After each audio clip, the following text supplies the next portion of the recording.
ಮಾಗಡಿ ತಾಲೂಕಿನ ಹನುಮಂತಯ್ಯನಪಾಳ್ಯದ ಬಳಿ ಭೀಕರ ರಸ್ತೆ ಅಪಘಾತ.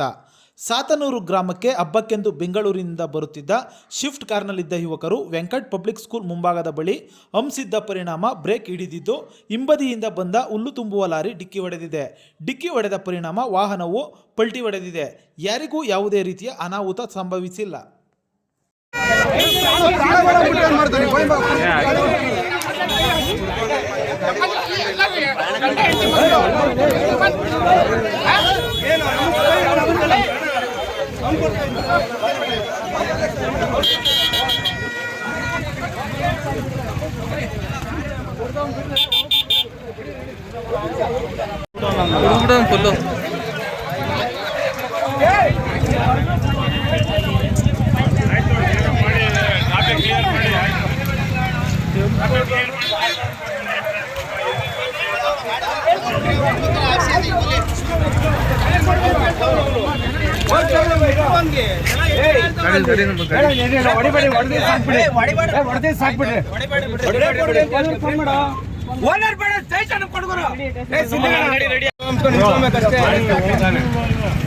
ನೀನು